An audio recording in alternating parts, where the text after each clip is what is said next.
SummerSlam review. It's our second video in a matter of days, so we're on a bit of a roll at the moment. Gents, how are we all today? Excellent. Yourself? Yeah, I'm steady, mate, a medium. That's good. Good to know. Yeah, good stuff. Connor's not here today. Connor's working at the moment. If you didn't know, he has a job. Yeah, he has a job. Work the arena. Will I work? So he's not on today, which is a shame. Who watched the pre-show? Yeah, I watched it. Yeah. Me too. What did we think of the match before the interruptions? It was good, but I don't know, maybe I had quite high expectations of it, and it didn't really. Yeah, but it is only the pre-show match, so who cares? Like, whatever. I mean, Murphy. It was alright. Murphy was acting like it'd be like match of the year or something. No, I don't know. Really hyped for that match. They both just seemed quite like on paper it seemed like it would be like a kind of awesome match, and it seemed like they held back a bit because it was the pre-show, which I don't blame them for. But yeah. You see, they would like just go through the motions of it. Yeah, they were. Yeah, they were just kind of holding back, being a bit slow. Kept on doing the crowd stuff. I mean, the pre-show is essentially there to warm up the crowd, so I don't blame them for doing that. But yeah, it was good. I mean, I watched it because RVD was on it, so whatever. Yeah. E-Mark. Right. What did you think, Hagcroft? Yeah, same really. I thought it'd be a bit better than what it was. I thought they both could have done more stuff, but because it was on the kickoff, didn't really live up to expectations. I miss Matt Striker on the pre-shows or whatever. Like, whenever he used to be on them, it was like, yeah, that's cool, but nah. Now he has a job somewhere else, so good luck to him. Were we pleased by the panel in this pay-per-view? No. The quote-unquote expert panel? Booker T annoys me, for one. Vicky Guerrero annoys me. Oh, I don't mind a bit of Vicky. Shawn Michaels needs a shave. Yeah, Shawn Michaels is just, like... It's like one of those beards that like you just want to shave it for him. Like it's awful. He doesn't suit it, does he? He's trying to work the Daniel Bryan look, but it's not working for him. Best part of the pre-show is how you know how WWE said like Daniel Bryan trained by Shawn Michaels, and like everybody was just like, no, he fucking stole Shawn Michaels' money. No, he stole Daniel Bryan's money. No. It's just like whatever. It's just funny how he like steals the kind of credit for it. He was just like, yeah, I knew ever since I was training Brian, like, I watched all his stuff in Japan, like, no, you didn't, Sean, you bum. But yeah, you can do whatever he wants. I mean, Booker T was funny. When I turned it on, I thought, oh, Booker T's commentating. And then I saw him, like, in his massive suit. I was like, right, cool. Yeah. Should we go straight into the pay-per-view then? What did we all think of JoJo singing National Anthem? Yeah, good for her. Yeah, I thought it made the pay-per-view seem quite big, in my opinion. Yeah, I mean, I was kind of hoping for Barrett to come out, but we can't all have what we want. But yeah.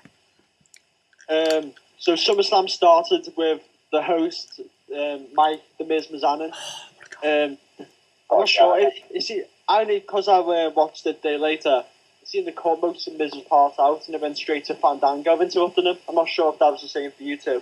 No, it just seemed like a normal segment, really. I thought it was quite cool that Fandango made a few appearances. Yeah, it was. Yeah, it was just yeah. I just love anything Fandango's involved in is good.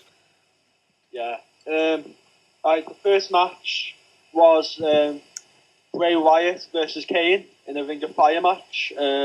What did we all think? Boring. It was exactly what I expected it to be. Yeah, that's a fair assessment actually. Yeah. Everyone was thinking, oh, Fire Inferno match, but it was pretty shit, really. It was okay. It didn't. I wasn't really focused on the match itself. I was more focused on the flames. Yeah, but I think the best thing that came from it was that they like abducted Cade. Now, like using him or something. Back at that. I mean, if Bray Wyatt is ever going to have a good match, it's not going to be with Kane, is it? It's going to be like with somebody a lot smaller. Because I mean, he probably has a lot of moves, but he probably can't do them on Kane because Kane's old and big. But I mean, yeah, it was what it was. Like it was, yeah, it worked for me in a way. Oh, do you think it was the right decision that Wyatt won? Yeah.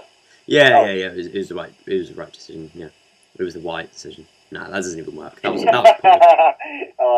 Alright, we'll take that for now. It's really starting off early. I thought it was an okay match. It did its job. It was a decent opener. It was a gimmick opener, I suppose. Yeah. The second match, which I was a bit disappointed by, not because of the outcome, the actual match itself, was Cody Rhodes versus Damien Sandow. What do we all think? Should have went on longer, but whatever. They should have just cut an Italian match. Like, I like the rivalry though. I like the feud that's gonna come of it.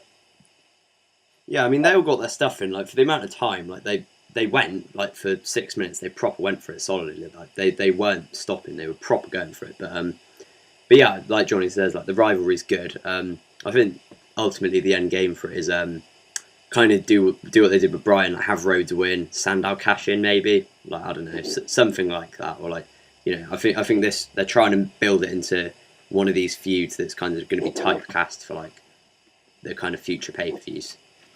I would like a Rhodes and Sandow feud for the world title. That'd be really good. Yeah. Like Rhodes chasing the title. What one gripe that I have with it is that like they were together, fair enough, but they weren't together for long, and they didn't win anything together. Like see if you did this feud with like Edge and Christian, like it would be nuts because Edge and Christian. Right, okay. Because they won loads together, didn't they? They like won all TLC. Like Rhodes and Sandow didn't even win the tag titles, so like that kind of it doesn't really mean that much. I mean, I know they pushed the best friend thing. Weren't like successful. Yeah, like there can't be that much kind of love there, like because they didn't really do a lot, and they were only friends for like 3 months. But yeah, I mean it still works. It's just it could have been better. I mean that's the story of every feud ever, pretty much. But yeah.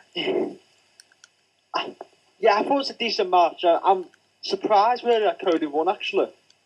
To me, I went for Sandow, but I can see why they did it because most Money in the Bank briefcase holders usually have a nice little losing run. Yeah. I'm surprised that Cody got the win on Raw as well, but good for him. I mean, I like the guy. Me and you were talking there, we think that Rhodes will keep on beating him because Sandow keeps on saying one more match, I'm going to beat you. And then finally Cody will say, I'll face you one more time if you put the briefcase on the line. Yeah. And then Sandow wins. Yeah, Sandow will then win, yeah. Which will be good. Yeah, because it makes them both look good because Cody's beaten him quite a few times. Yeah, I mean, it's all good stuff. I mean, it's good because for the past few years, like, the briefcase holders just kind of, like, had nothing until he's cashed in, like Bryan. Bryan lost to, like, Barrett at SummerSlam, didn't he? Yeah, he lost to Sin Cara as well, before he cashed in. And I think Ziggler lost to Jericho. I mean, Ziggler's feud with Jericho was all right, but, it just wasn't great. Good. Yeah, I mean...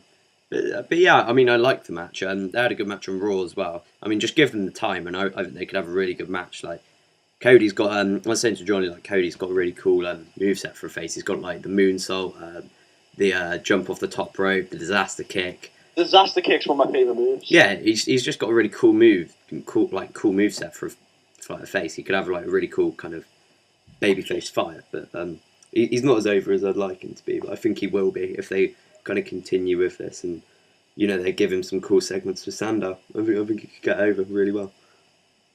Yeah, good stuff. But the story's not over yet between them two, so fair enough.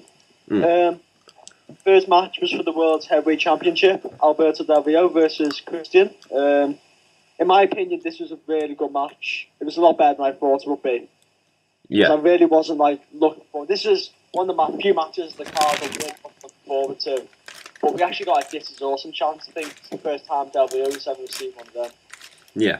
But I was really impressed by this match, and it only went just under 13 minutes. I thought it'd go longer than that, but good stuff. What did everyone else think? Yeah, Johnny, you said you really liked it as well, didn't you? Yeah, I was surprised when I wasn't expecting anything from it. I never do from Del Rio. I never do from Christian really either, unless it's with Edge. So, right. Yeah. There's not much to say actually about the match. Nothing interesting really happened. I like the spot where Del Rio did the backstabber off the top rope.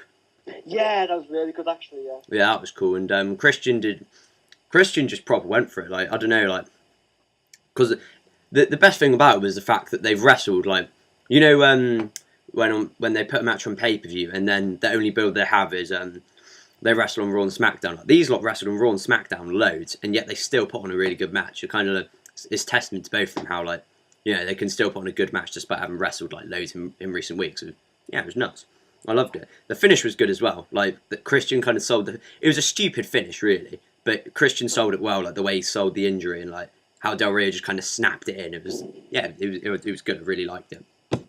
Built Christian up as a kind of sympathetic babyface as well, because like, I mean, Christian's not the most over guy like at all, but like the crowd like really loved him in the match. Like they were just loving how like he kept them kicking out near falls and like it was just the little things. Like he does it really well. Did we all think Del Rio when he was doing his like promo afterwards that Mysterio was going to come out? Because that's what I was for. Yeah, I thought Ricardo might have came out because he has like a weird gimmick called like El Local, where he's like a masked wrestler. I thought he was going to come out, but yeah, maybe not. No, it's too soon for him to come out as that. My opinion, anyway. So, yeah, any more thoughts on that match? Haggoth? No, about it. I think that Del Rio is probably going to hold the belt for quite a while. I don't know who's going to face the United Champions because I think... Oh, no, he's facing RVD, I think. But, oh, yeah. But yeah, I mean... That'd be a good match. That match, it was a really good match. Like, it kind of... It did add to the event because, like, there's been a lot of WWE pay-per-views that have just kind of been like one-match pay-per-views, but like it's always good when the other matches live up as well. Yeah. So how's a successful outcome really? It surprised quite a few people. Are we going into the Divas match or should I skip that one? I think I made myself a cheese toasty, so yeah. it was mature cheddar if anybody's wondering. I went for a poo during this match. Oh, I watched it. There was nothing really. Everyone like acts like Natalia's always the victim. Does anyone watch Total Divas here? No, I'm too busy eating bricks. I'd rather watch paint dry. Total Divas is amazing, to be fair. It's just like one of my favourite programs at the moment. But yeah, nothing to really comment. Eva Marie's going nowhere in this business. I don't know how she started in this business. Divas champion in 2 months. What was the point of having her out? She did nothing. Divas champion in 2 months. Nah, no, not a chance. Modern day Trish Stratus. God no. AJ's holding the title for years. 434 days, AJ Lee. Yeah. Yeah, we'll skip that one. It was only a 4-minute match anyway. Next is, in my opinion, match of the night: Brock Lesnar versus CM Punk. Definitely. This definitely stole the show. This match, I think it started off quite slow because Lesnar was doing all his usual. Lesnar just throwing him around. The start of it reminded me similar to Lesnar Cena at Extreme Rules. Yeah. Lesnar was just like webbing them all. It works better with Punk though, because Punk is literally a skinny run, so it kind of works. Like Johnny, you knew who's kind of going to come back, but Phil, you just thought, yeah, because it looks realistic when he does it to Phil, doesn't it? It looks realistic. Punk has the face of a victim. That's why. Yeah, he does. Like he just, I don't know. Like if he was a dog, he'd be at a rescue centre. He's being happy. No, it was a very good match. Both. You had a sequence at one point, like a sequence of submissions. We went to the Kimura, then the Anaconda Vice, then the Triangle. I thought that was really cool. Punk was doing a lot of different moves, which he doesn't usually do. The crowd was really hyped as well for that match. I feel like it got a massive pop. I like they used weapons in the right way. Like they didn't just I don't know. Did they bring them out straight away? I just remember when Punk got the chair. Like they really went for it though with him, didn't they? Yeah, that last chair shot that Lesnar did. There was one chair like Lesnar stiff, was it? It was just like how whenever Punk got the chair, like they, like he kind of it was just really like good, like the psychology. Like when Punk got the chair, like you felt like you always felt like he had a chance when he had the chair. It was just good stuff, and like when he got the chair and Heyman took it off him, it was just perfect because they made Punk look strong because Punk pinned him, didn't he? Like he had him pinned for free, and then Heyman jumped at him, and like Heyman helped Lesnar a bit. So Punk hasn't lost anything from it. Like people are just there, like Punk's had an awful year. He's been jobbing to everyone. Like he's wrestled Brock Lesnar, The Rock, Undertaker. Like Jesus, like fucking hell. I thought Heyman had a really good role as well in that match. Brilliant.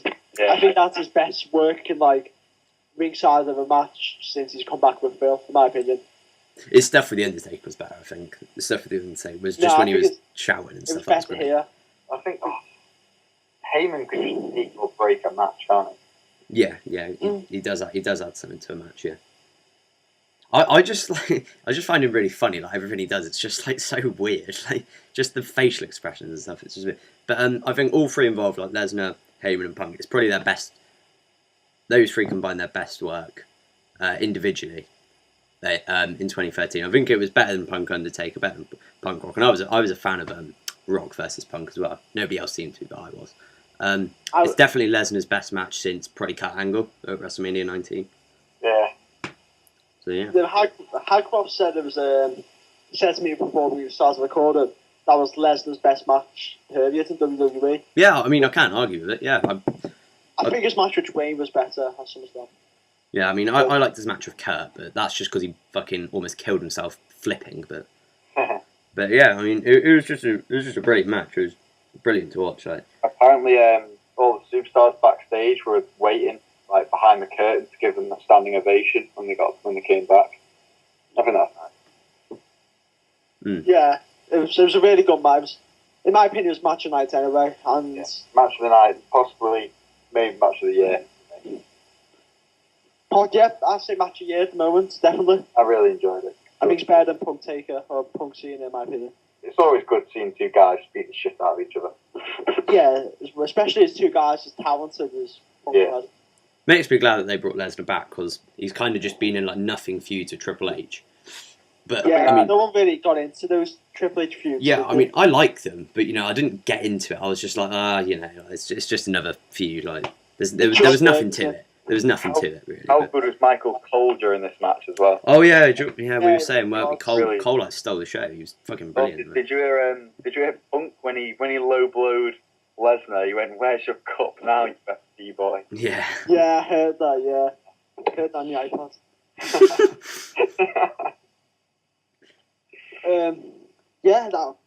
I think should we move on to next match or any more thoughts on Lesnar Punk anymore? I don't know. Like, what do you reckon Phil's going to do after SummerSlam? Is he going to go versus Axel now? Or? IC title, I think. Apparently, it's Punk Axel next week on Raw for the IC title. That's what's been advertised. Fucking Phil. Yeah, nice reaction. I think that's the obvious choice of feud of Axel. It makes sense considering he's a quote-unquote Paul Heyman guy as well. Yeah. Yeah, it doesn't really seem to be a lot on for Punk. I wouldn't mind seeing him get involved in this this stuff with Bryan.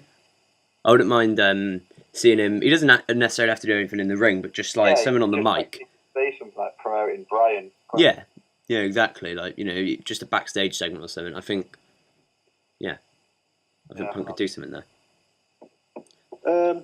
Next match was brace yourself, Highcroft. Dolph Ziggler and Kalen versus Biggie Langston and AJ Lee. There we go, AJ Lee stealing this show. Highcroft, give me your thoughts on that match. I think it's wise that you give us the rundown. I think my girl did well. I think it was a bit of a rush match. I think it was more like a cool down match. Yeah. They had to skip Caitlin's entrance, didn't they? So like Lesnar and Punk. God, you heard her fucking entrance music. Yeah. I didn't enjoy the outcome, but at least AJ Lee didn't get pinned, so she didn't lose the match. She sold that spear well. She always does, mate, but it pisses me off how much she does. I'd love to see Roman Reigns spear her. Oh my word. AJ Lee would just die on spot. Yeah. She'd like lose an arm or something, or like, I don't know. He'd just like chop through. She wouldn't even move. She'd just be in two. Then they do like the Shield powerbomb thing, and she just like goes through the ring. But this match was a nothing match. Really, nothing really happened. Yeah, it was like Highcroft said, it was a cool down match. Yeah, I would have rathered that on the pre-show. To be fair. Yeah, I can see what you mean. AJ Lee on the pre-show. the AJ, wait, pre-Lee? I don't know. Please don't. Yeah, you know, you fill in the gaps, like, you know, you can make your own joke. Show. Yeah. I don't know. Oh God, come on, fellas. Let's move on. Come on. Right, let's. Well, we thought this was the main event. Officially, it wasn't, but at the time, it was. The WWE Championship with the Gamer. Jesus Christ. Who's a centre forward? It's a make or break for me. This. Yeah, unlucky, pal. Unlucky. Yeah, unlucky. I liked it. Yeah, see, Highcroft has class. Yeah, for the WWE Championship, Triple H as special guest referee, John Cena versus Daniel Bryan. What were your thoughts just on the match? Let's not get the outcome later. But what was your thoughts on the match itself, guys? Well, considering he's injured, he did a fucking good job, didn't he? Yeah, he did. Like, the guy's injured. Yeah. And, like, I don't know how legit his promo was Raw when he said, like, they told me not to wrestle, but, like, I mean, John did well, like, in the whole match to kind of, you know, kind of get over the elbow injury. But, yeah, I mean, anything with Bryan's always good, and, you know, Cena always puts on good matches at pay-per-views, like, I mean, it was just a match made in heaven, like, it was brilliant, it had everything. It was annoying people. I saw loads of people tweeting saying, like, oh, Cena's trying to wrestle and stuff. So what? It's like, it's his job. Yeah, like he was trying different stuff because of, like, the build-up to it about Bryan saying that he couldn't wrestle and things like that. Yeah. He was just trying to prove that he could. Yeah, I thought he did well. That was a good match. Yeah, like, the best moments were when Bryan got him in the STF. That was pretty cool. Yeah. They botched it on commentary. They were just like, Bryan's got him in his hold. They didn't like know what to say. They're like, if Cena taps out in his own hold, it's like, just call it the STF. Like, come on. Yeah. But yeah, there was loads of cool stuff. Like, one thing which I really loved about the match was the slapping. The slapping was really good. Yeah. Oh, that slap fight. Yeah, that was brilliant because, like, Yeah. Bryan got the better of him in it. Like, he was just slapping the shit out of Cena. It just builds Bryan up as like this fucking ninja or something. It's brilliant. He just slaps him. It was just brilliant. But I'm saying brilliant a lot, aren't I?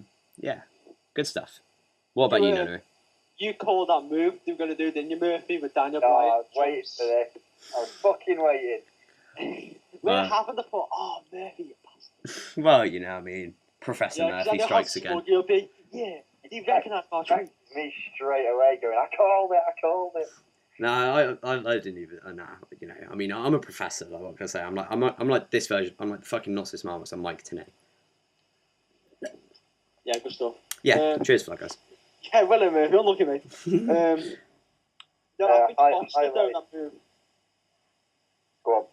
I thought they botched that move that I was on about then. Yeah, they did. They didn't get it all. It was, yeah. I thought you were going to say something. The highlight of the match for me was when Cena did like a clothesline on Bryan. Oh yeah. JBL just erupted like, wow, brilliant clothesline. When he flipped, Yeah. Bryan like flipped over. Yeah, that was amazing. That was really good. Everyone just erupted on Twitter about JBL and how he loved his clothesline. I like that. Yeah, that was a really good moment. Cause that was near the end. I thought that. I also like the way Bryan actually won with like that big fucking knee to the face. Yeah, I was just going to say, I like that move. Oh no, I liked it. I liked it as well. I think that's going to be his new kind of finishing move. Yeah. No. I thought they fucked it up at first, like yeah, because that's what you put on Twitter, wasn't it? Yeah, I was shocked that he got the win. I wasn't expecting him to get a free count from it. But well. Yeah, it was a second bet. It was very close, although with Lesnar Punk. But I think Ryan Cena was a great match. Just I don't know, something about it. I think it's the finish that did it for me. Yeah, they botched the spot. I said, yeah, I don't know, like, well, as soon as they did it, I was like, oh yes, and then like Cena kind of like half dropped him, and he was trying to get him back up, and it was just It's still a great match. Don't get me wrong. Yeah. I mean, Bryan kicked the shit out of him. I mean, and Cena got injured midway through the match. He like injured his eye, didn't he? Like his eye got like he had a massive black eye. Oh, wasn't it? Yeah, he like had a massive cut under his eye. Like Bryan beat him up big time. But you know, it was all good. Like the Cena clash when the heat he got on Twitter when like he tried it, he just dropped Bryan on his head. People were like, "You fucking idiot! You can't wrestle for fuck's sake!" Yeah, it was great.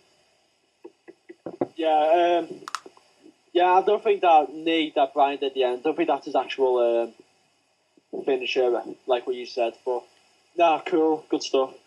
So Brian was the champion for a total of 3 minutes until Randy Orton came out, and I think we all foreshadowed that Orton was going to try and cash in, didn't we?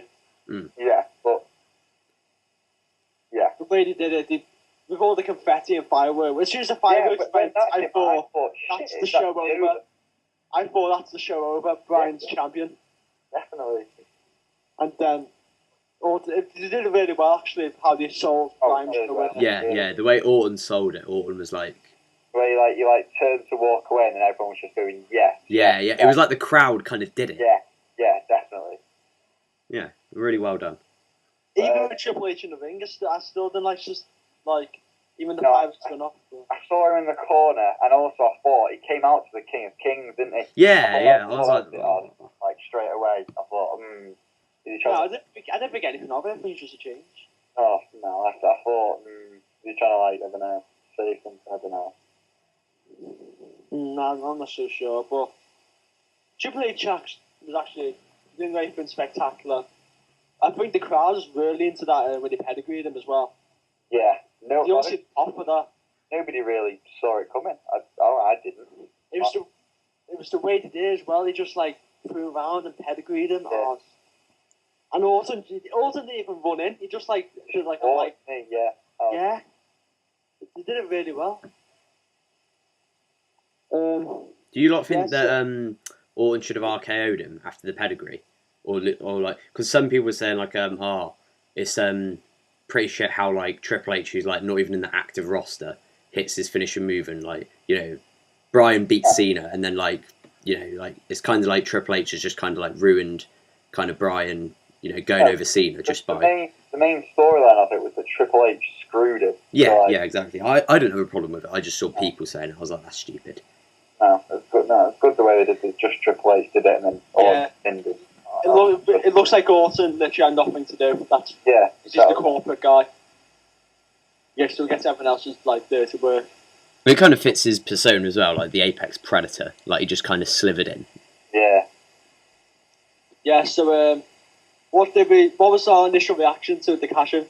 I was probably going nuts. I was like, oh, this is brilliant. I didn't mind either way, whichever way it went, because I don't know, I just didn't mind. But I was marking out at the same point. When Orton held up the case, I thought, right, he's just come out. But they just did it so well when Orton just turned around. Yeah. I wish he did the Evolution thumbs up, thumbs down thing. But yeah, that's one thing that they missed out. That would have been brilliant. Yeah, that would have been nuts. But, that would have ruined me there. That would have been amazing. But I mean, the cash-in was done to perfection. That's probably one of the best bar Swagger's cash-in, best cash-in. Well, to be honest, the reason why they probably didn't do that is because they're trying not to make people think about Evolution. I don't know, because when I was watching Orton's thing, in the opening, well, this is more of a Raw thing, but in the opening promo of Evolution, Triple H says about Orton, Randy Orton is the coal that I'm going to turn into a diamond. And on Raw, when Triple H said he's the coal that is now the diamond. So that, but that's just me being a fucking nerd completely. Yeah, I gotta say, people the element. Yeah, I just noticed it on the Orton documentary. I was like, oh, right, cool, yeah, nice one.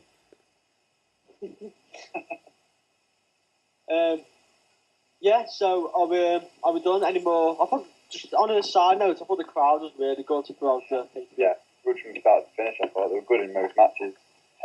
Yeah, they didn't really seem to have a bad point, but I think Punk and Bryan got the best two reactions. Yeah, they were fun. They were chanting commentators' names and stuff during matches and things like that. During the Divas match, yeah. They're chanting my name.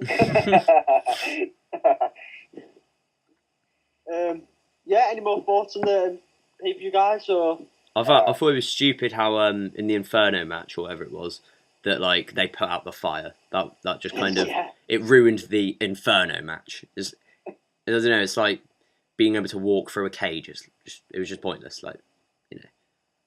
I was just disappointed with that match. Really, that's it. Yeah. The rest of the matches were all fantastic. I hope for it in start, to be honest. Yeah, true. But yeah, the direction leading out of it is looking really good. Really good. Actually, I can't wait for Raw next week. Yeah, they're in a good direction at the moment. They're on a high. They need to build on this. Yeah, all they need is Swagger, and this could be the start of the Swagitude era. Oh, Swagger what was he doing at SummerSlam? Eh? What did he do on SummerSlam night? I don't know, probably out in the Tinnies, bar. wasn't he? Yeah, he was tinnies. probably on the tinnies. No, but the Swagitude era will begin. It'll be, Swaggertude. yeah, it'll be nuts. For access day before SummerSlam, Swagger wore a sleeveless vest, the USA flag on it. I know, I saw that. He looked like a monster, didn't he? He looked like an absolute beast. Overall, I give SummerSlam 9.5. Perfect. I'll give it an 8. I'll give it an 8.5. Yeah. So that's still high considering, everyone slags off WWE all the time, but I don't think anyone's been disappointed by this pay-per-view. Yeah, it had something for everyone, I think. It did, apart from Hunico. Yeah. When JBL kept mentioning WBO was Mexico's greatest export, he's hinting at Hunico feuds here. Like, when Del Rio did the promo after no, did he do a promo after the match? Yeah, he did, yeah. Yeah, he did. And like, Hunico just comes on the bike. Hunico strolls along in his BMX. But yeah, it was all good. Like, it really did deliver. It was good stuff. It was an improvement on last year's SummerSlam, put it that way. Oh, yeah. Are we all done then? Yeah? Yeah, sweet. Yeah. Thanks for watching. We're done.